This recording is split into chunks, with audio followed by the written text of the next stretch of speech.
তুমি আমার পৃথিবীর একটা গল্প। আমার একা থাকা মুহূর্তগুলোতে তোমাকে খুঁজে পাই। তখন আমার কলম হতে কবিতার বৃষ্টি ঝরে। আমি নিজস্ব বলতে তোমাকে বুঝেছি।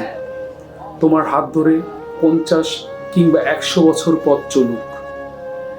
তোমার আমার ছোট ছোট স্বপ্ন হেঁটে চলুক অবিরাম। এ মাটিতে বেঁচে থাকার বৃথা চেষ্টা। বয়সের কাছে, সন্তানের কাছে অনিশ্চয়তা। আজকের এই রাজত্ব হয়তো একদিন ছোট্ট কুঠির হয়ে যাবে। সে কুঠিরে শুধু নিজস্ব বলতে তুমিই থাকে। এই কালো চুলের রং এক সময় সাদা হয়ে যাবে। ফিকে হয়ে যাবে চোখের আলো। হাড় পাঁজরে ব্যথা আসবে। চামড়ার ভাঁজে ভাঁজে থাকবে সময়ের ছাপ। তখন আমার নিজস্ব বলতে আমি তোমাকেই খুঁজে বেড়াবো। খ্যাতির প্রতিযোগিতায় হয়তো একদিন থেমে যাবে। সুন্দরের প্রতিযোগিতা হয়তো আর হবে না। তখন হয়তো নিজেকে খুব একা মনে হতে পারে। তোমার নিজস্ব বলতে হয়তো সেদিন আমি থাকবো।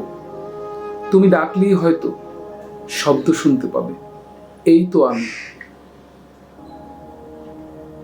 দাঁড়াও, পানির গ্লাসটা আমি সামনে নিয়ে দিচ্ছি, একটু অপেক্ষা করো।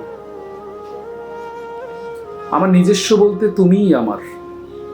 আর সবটাই কুয়াশা, সবটাই মোহ, সবটাই প্রয়োজন। তাই আমার প্রত্যেক দিনে তুমি কাছে না থাকলেও তোমাকে পাশে রাখি।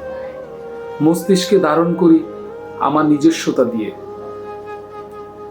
এই জন্যই যে তুমি আমার নিজস্ব একজন। এই জন্যই যে তুমি আমার প্রিয়জন। প্রয়োজন আর প্রিয়জন দুটো শব্দ।